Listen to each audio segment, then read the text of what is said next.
Homosexuality is an increasing issue in American culture. Many argue that it goes against Christ, while others just want to be accepted for who they are. In the 1950s, increasing publicity of homosexuality increased negative effects as well. Gays would be harassed, fired from their jobs, and locked out of society. Police would even go on raids to find homosexuals. The gays felt alone. This eventually caused many homosexuals to hide who they were. The Mattachine Society, being one of the first homophile organizations, wanted to revoke laws against homosexuals and take a stand to prove that homosexuality is okay. It is not a crime to be gay, and individuals should not be afraid to express themselves. The Mattachine Society got their name from the French tradition of medieval and Renaissance mass groups. These groups would travel through the French countryside and perform dramas. The performers were male and wore masks to hide their identity. These members were criticized for their homophile behavior, but they continued to stand up for what they believed in. The Mattachine Society admired these groups' courage and found that they could relate to them, so they adopted their name. Harry Hay, the founder of the Mattachine Society, said, "We felt that we 1950s gays were also a masked people, unknown and anonymous, who might become engaged in moral building and helping ourselves and others through struggle to move toward total redress and change." The Mattachines wanted gays to be accepted, and not just some of the time, but all the time. Certain celebrations, such as Mardi Gras and Carnival, contain reckless and free behavior for short periods of time. Being gay is accepted during these times. Anything goes. Similarly, in the United States, October is LGBT Pride Month, which is lesbian, gay, bisexual, and transgender Pride Month. During this month, it is okay for gays to be who they are. They are not criticized for their homosexuality. Why is it that it is only okay during this month? Shouldn't it be okay all the time? Why should gays only be relished for short periods of time? The Mattachine Society wanted to be accepted all the time, not just during holidays and events. In 1953, the FBI launched an investigation into the Mattachine Society.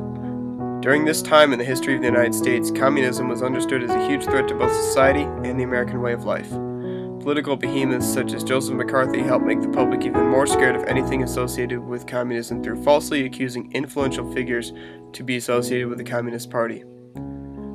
Around this time, the FBI was very interested in extremist groups, and as a new homophile organization, the Mattachine Society fell under the microscope of the government.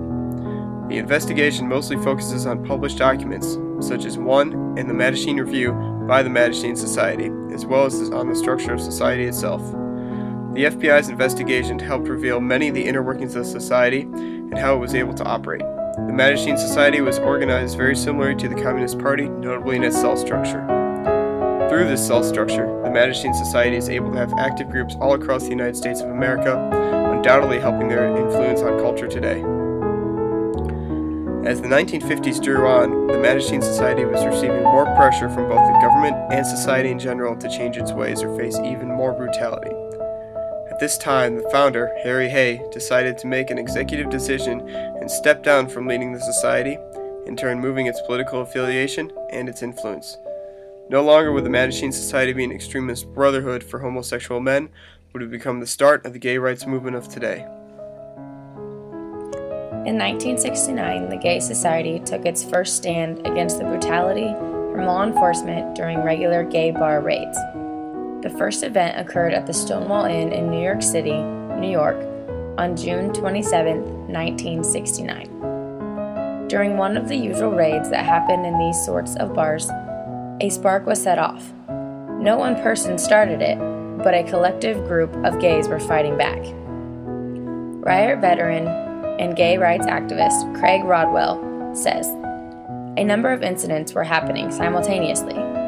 There was no one thing that happened or one person. There was just a flash of group, of mass anger." The Stonewall riots were the first step from the gay community to fight for their rights, to defend their views, opinions, and way of life. The founding father of the gay rights movement, Harry Hay, was celebrated all around the country on what would be his 100th birthday, April 7, 2012.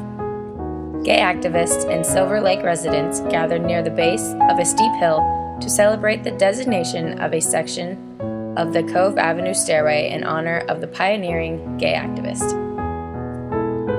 The Mattachine Society represents one of the most successful subcultures today. They dreamed of gays being accepted for who they were, and not being treated differently than heterosexual couples.